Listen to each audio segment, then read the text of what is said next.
Sudah puluhan tahun hidup di sini tanpa listrik. Ada banyak sekali balok-balok batu candi. Ternyata masih banyak orang yang datang ya.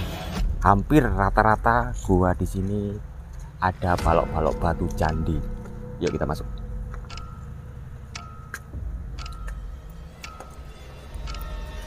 Di pojok ini ya, yang dulu adalah makam seorang anak. Ini sangat dingin sekali. Permisi mbak, ini seperti kamar khusus, sangat gembur, sangat empuk, gembuk gitu ya, lunak gitu. Entah apa ya, itu kan.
Kesempatan kita hari ini, kita belusuan di daerah Pacet, Mojokerto. Kita berada di sebuah goa yang terkenal dengan keramat dan sakralnya.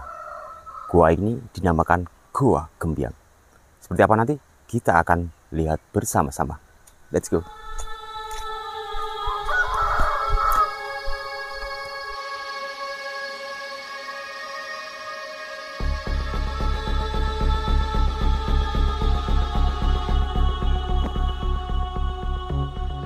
Nah, di belusuan kita hari ini kita akan mengulas dan mereview sebuah tempat yang berada di daerah Pacet ya.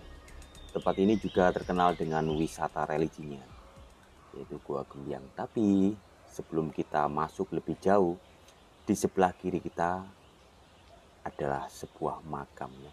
Dan di mana makam ini yang merupakan tokoh utama ya, tokoh penting dari Goa Gembyang ini.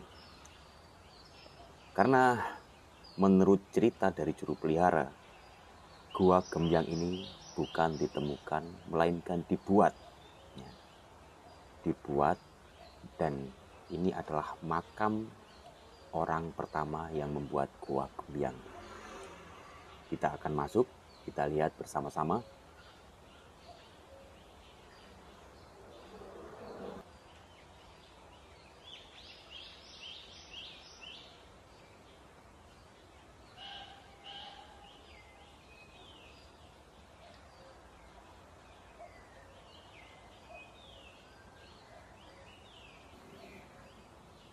Kita permisi, amit Mbah. Makam dari Mbah Suropunyo ya, yang merupakan pembuat pertama Goa Gembyang. Menurut ceritanya, Mbah Suropunyo dulunya adalah seorang pengembara yang kemudian menetap di sini, dan tempat ini dipercaya sebagai tempat spesial ya. Dan kemudian membuat sebuah goa yang berada di sini. Dan kemudian dulu di sini adalah sebuah desa yang disebut Desa Gembyang. Namun Kini desa Gembyang sudah tidak ada lagi ya. Dan tinggal goanya yang di sini masih bernama Goa Gembyang. Setelah membuat goa itu, Mbah Suropunyo ini ternyata banyak didatangi orang-orang di sekitar untuk ikut menuntut ilmu ya. Menurut ceritanya seperti itu. Dan kemudian ramai, setelah ramai gua ini, tempat ini yaitu tadi dinamakan Gembyang gitu ya. Oke, kita akan berpindah tempat, kita melanjutkan review kita di tempat ini ya. Nah, di sini kita juga diperlihatkan sebuah area pemakaman juga. Namun di kanan kiri jalan ini merupakan area pemakaman dari keluarga secara turun-temurun yang menjaga Goa Gembyang ini. Di sebelah kanan kita juga bisa kita lihat seperti makam kuno ya, yang juga banyak kita jumpai balok-balok batu candi ya, dan juga balok-balok batu bata kuno. Dan tempat ini memang dijaga secara turun-temurun dari generasi ke generasi dari Mbah Suropunyo itu ya. Dan keluarganya dimakamkan di sini. Nah, ini memang kalau kita lihat memang jelas banyak sekali tatanan balok-balok batu bata kuno dan juga batu candi yang menandakan ya tempat ini bersejarah ya. Ini yang di sebelah kiri kita juga ada. Menurut ceritanya ya, tempat ini sangat tua, bahkan jauh lebih tua dari era Majapahit. Dan diperkirakan Goa Gembyang ini ada sebelum era Majapahit. Seperti itu. Nah, dari sini kita akan melanjutkan perjalanan. Nah, ini yang luar biasa sekali ya, teman-teman. Untuk teman-teman yang ingin berkunjung ke sini, di sini memang disediakan ya fasilitas-fasilitas seperti ada musola ya, ada kamar mandi juga ada. Walaupun itu kamar mandi milik Bapak juru pelihara yaitu Bapak Sabar Suparti ya. Di sini ada musola dan juga untuk tempat-tempat bersantai bagi mungkin peziarah dari jauh daerah ya. Dan tempat ini juga luas sekali, di samping jauh dari keramaian, sangat tenang sekali di sini. Ya. Ini musolanya, ini musola kuno loh ya. Namun ditata baru dengan keramik-keramik modern juga. Dan di sini ada pengunjung juga ya. Dan sering apalagi di malam-malam satu suro, tempat ini full ya. Dan juga di hari-hari keramat ya. Ini adalah rumah dari juru pelihara ya, itu Bapak Sabar Suparti. Namun sayang sekali ya Bapak Sabar Suparti lagi repot ya. Dan tidak bisa mengantar kita untuk mereview semua yang ada di sini. Nah, kita tapi diberi izin tadi sebelum kita masuk, kita sudah izin ya untuk mereview tempat ini dan diperbolehkan ya. Ini adalah rumah Bapak Sabar Suparti yang hidup di sini sudah puluhan tahun, bahkan dari generasi ke generasi ya. Dan ternyata ya Bapak Suparti ini hidup tanpa listrik di sini loh ya, tanpa listrik. Lebih suka alami dengan ketenangan alami ya, jauh dari keramaian dengan nuansa-nuansa hutan ya, yang masih cocok bagi kita semua yang suka sekali dengan sesuatu yang masih alami dan natural ya. Ini masih menggunakan kayu loh kompornya. Dan rumah ini teman-teman ya, kita lihat memang seperti apa, itu tatanan batu bata, namun bukan, ini full kayu. Dan di sebelah sampingnya ini juga pemandangan langsung ke hutan ya. Dan ini yang kita bicarakan tadi, ini kamar mandi milik Bapak Sabar Suparti ya. Mungkin bagi teman-teman yang jauh dari sana-sana yang berkunjung sini bisa nanti ikut numpang di sini. Kamar mandi juga bisa. Dan juga disediakan tempat yang tadi ya. Nah, kita akan lanjut ke lokasi berikutnya. Nah, di sini teman-teman. Di sini ada beberapa ya artefak, bahkan banyak yang juga merupakan sebuah peninggalan-peninggalan bersejarah. Karena memang eranya waktu itu sebelum Majapahit, berarti masih di era-era Hindu-Buddha ya. Nah, sebagai bentuk mungkin dulu di sini ada bangunan candi ya. Kalau kita lihat memang banyak batu-batuan candi dan juga ada di sekitaran sini struktur-struktur tatanan batu bata kuno yang memungkinkan memang dulunya di sini ada sebuah bangunan yaitu candi. Namun di depan kita ini bukan arca dari dewa-dewa yang pernah dibuat ya untuk arca-arca itu, namun menurut cerita dari Bapak Sabar Supardi, arca-arca ini memang sengaja dibuat ya karena zaman dahulu itu tidak ada foto ya. Untuk mengenang ya para leluhur beliau, dibuatkanlah sebuah arca-arca seperti ini ya itu. Dan di sini juga ada beberapa banyak ya artefak-artefak seperti lumpang atau mungkin alat penggiling ya gitu ya, yang secara alami gitu. Sangat keren sekali. Nah, setelah itu kita langsung masuk saja ya. Ini adalah profil gapura pintu masuk dari Gua Gembyang. Yang juga banyak dihiasi dengan artefak-artefak arca-arca ya. Dari dewa-dewa. Ada Ganesha, ada Siwa. Nah, kita masuk. Suasananya sangat enak sekali. Ya, ini seperti taman ya.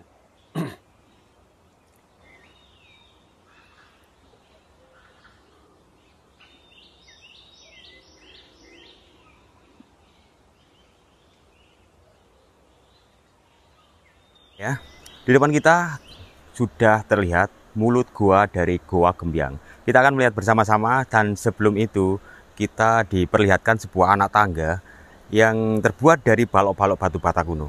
Nah, tahu nggak kalian ya? Anak tangga ini berjumlah 33 ya.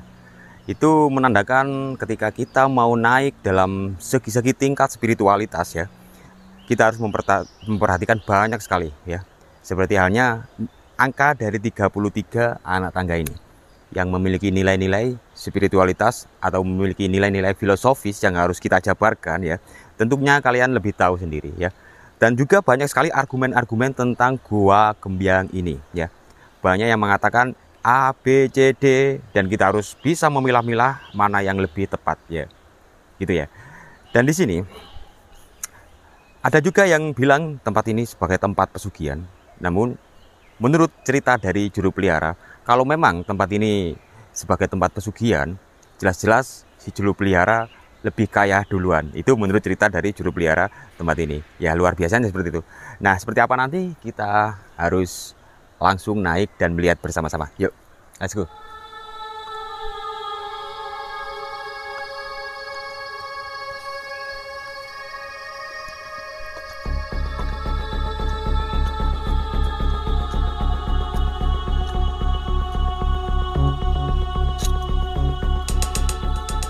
Nah, tepat di depan kita ini adalah profil tampilan dari Gua Gembyang. Nanti kita akan lihat, tapi sebelum itu kita akan lihat gua yang sebelah kanan sana. Di sana ada gua yang diberi nama Gua Pawon atau Gua Dapur. Entah kenapa diberi nama itu, atau mungkin zaman dahulu gua ini dibuat untuk memasak atau gimana ya. Kita akan lihat bersama-sama. Let's go.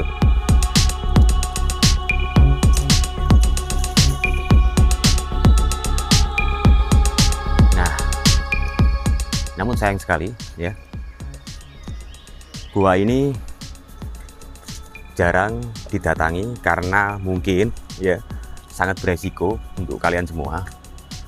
Karena gua ini sempat pernah runtuh. Seperti yang kalian lihat di depan sana, banyak sekali reruntuhan bekas-bekas ya, batu-batuan yang hampir menimbun mulut gua tersebut. Nah, itu masih ada retakan-retakan ya. Ya, yang dikhawatirkan nanti bisa terjadi longsor yaitu. Yuk kita langsung aja masuk, yuk. Kita lihat.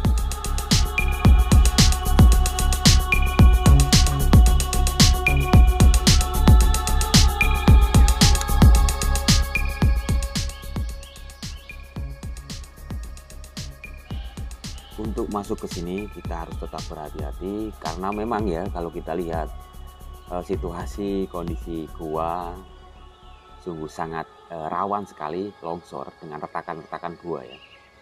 Dan di depan mulut gua ini kita bisa lihat banyak balok-balok batu candi ya. Bahkan hampir di semua mulut gua yang berada di Gua Gembyang ini ada banyak sekali tatanan balok batu candi ya. Bahkan anak tangga yang kita lewati tadi menggunakan balok batu candi. Nah, seperti ini teman-teman. Sudah sangat jelas kan ya bahwa di sini dulu tempat-tempat yang istimewa tentunya. Sehingga sampai saat ini tempat ini masih disakralkan dan dikeramatkan.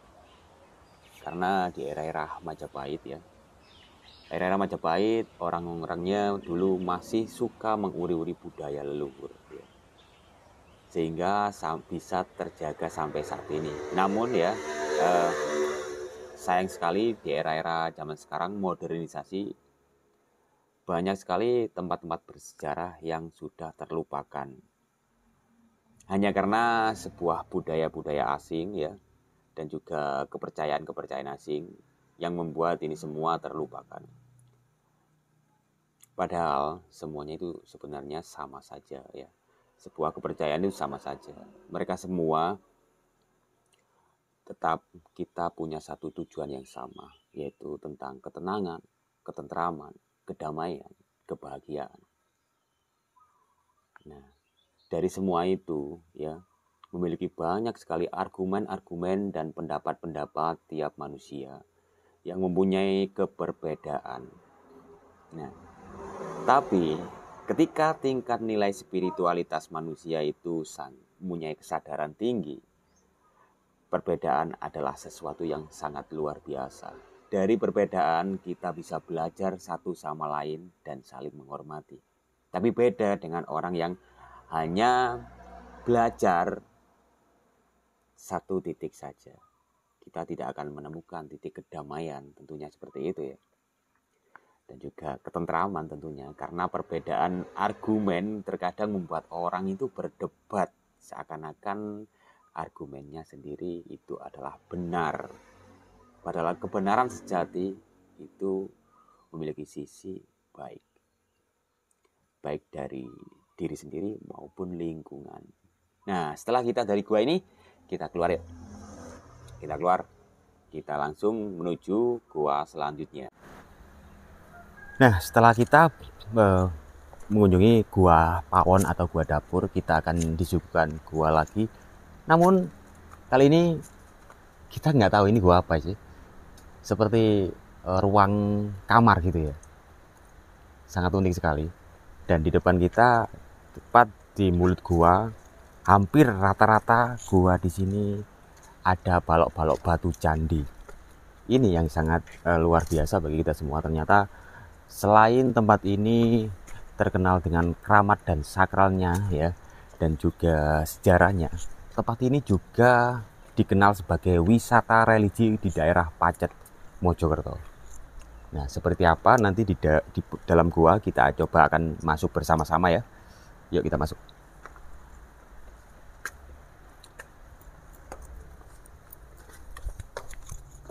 Ternyata suasana di dalam gua ini sangat berbeda dari Gua Pawon yang kita jumpai tadi. Di sini lebih dingin dan juga segar dan sejuk ya, membuat kita serasa nyaman sekali berada di sini. Dan memang seperti kamar kalau di sini, seperti ada rak-rak lemari gitu ya. Nah, ini ya, ini ada beberapa persajian yang mungkin ada orang-orang yang barusan datang melakukan ritual-ritual sesuai dengan kepercayaan mereka masing-masing tentunya ya. Nah, ini. Dan juga ada beberapa celah-celah yang berada di sini.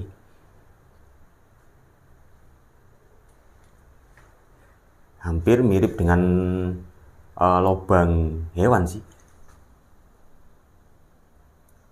Nah, ini ada unik lagi loh. Ada yang unik lagi. Ini ada sebuah relief naga. Namun kalau kita amati sih nggak begitu timbul. Dan kemarin-kemarin sebenarnya ini masih terlihat jelas, tapi sekarang sudah mulai sudah tidak begitu nampak ya. Dan di sini teman-teman, ternyata lebih unik lagi. Ini ada lubang di dalam gua ini yang kalau kita amati, ini fungsinya sebagai tempat pengintai ya. Tempat pengintai. Karena di waktu itu tempat ini masih hutan rimba dan kemungkinan pengintai untuk hewan-hewan buas atau mungkin orang-orang tidak dikenal. Ya, kita lihat sangat bagus sekali. Langsung kita menghadap suasana hutan ya dan tangga dari pintu masuk gua ini. Sangat keren sekali ya. Oke, kita keluar ya.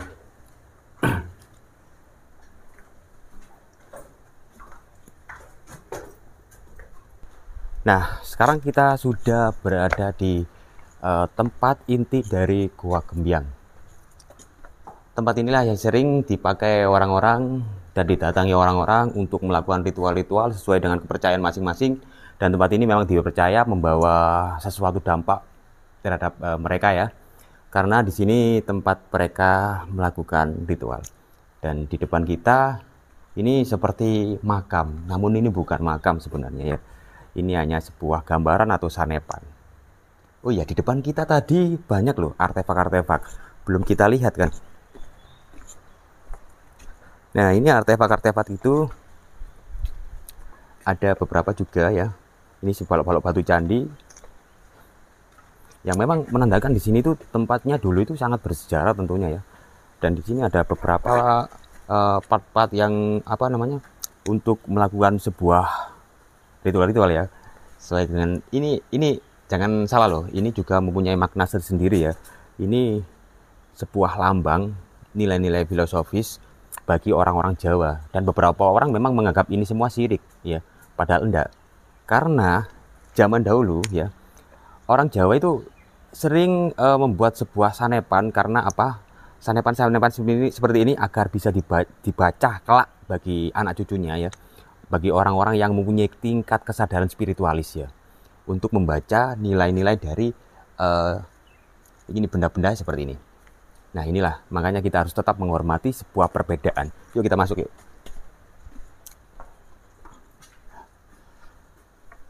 Ternyata di sini sangat dingin sekali ya. Dan di sini loh. Nah teman-teman, ini ada yang unik ya.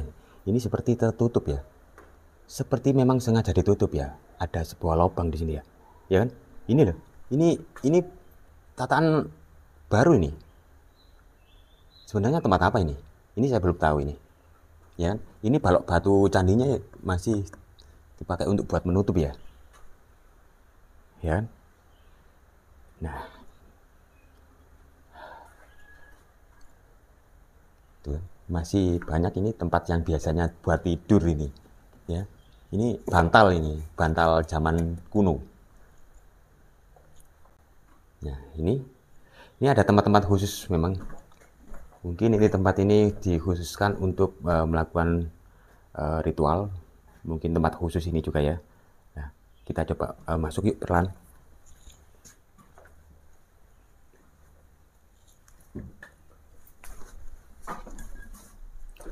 Nah, ternyata ini masih baru.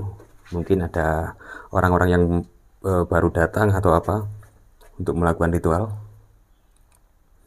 Ini yang dipakai meja persajian ini adalah balok-balok batu candi. Ya mungkin dulu di sini juga ada sebuah candi. Karena memang eranya sebelum era Majapahit. Tentunya jelasnya era-era sebelum masuknya Islam ya. Nah, seperti ini. Oke, kita coba tempat lain. Nah ini teman-teman, di pojok ini ya, tentunya banyak orang yang tidak tahu di pojok ini. Ini merupakan sebuah makam ya, yang dulu adalah makam seorang anak ya, yang pernah dikubur di sini. Bahkan kita juga pernah dengar cerita ini pernah dibuktikan dan digali, ternyata memang benar ini sebuah makam. Nah, ini adalah cerita-cerita yang juga pernah diceritakan oleh juru pelihara ya. Mungkin anak dari keluarga secara turun-temurun dari penjaga goa ini, dari anak cucu dari Mbah Suropunya juga, mungkin seperti itu ya.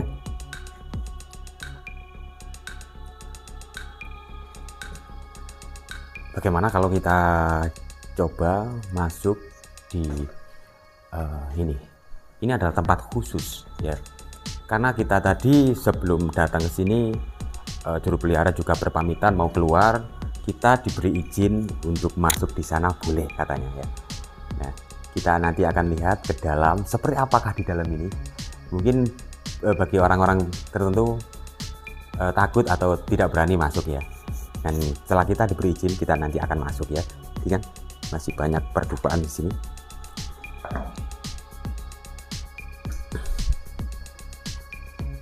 Nah,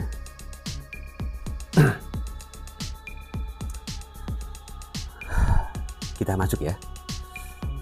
Bismillah. Amit. Permisi Mbak.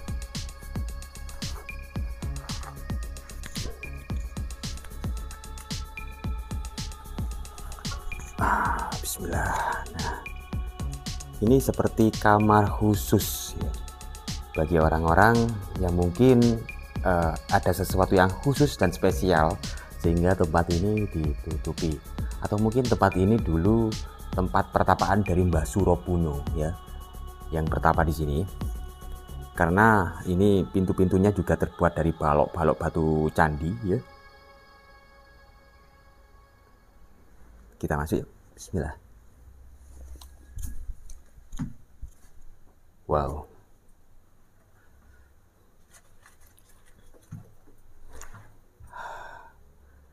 Kalau di dalam sini ya, rasanya seperti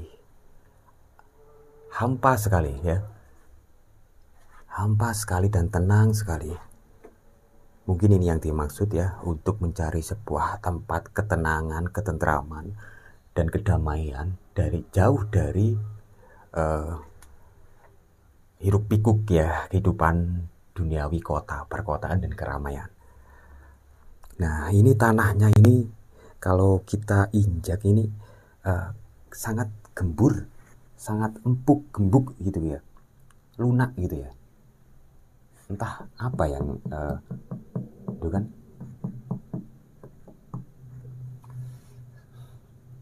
Sangat luar biasa sekali. Oke, mungkin cukup sekian ya penelusuran kita hari ini tentang Goa Gembyang dan rumah dari Bapak Supardi yang puluhan tahun tinggal jauh dari keramaian tanpa listrik ya.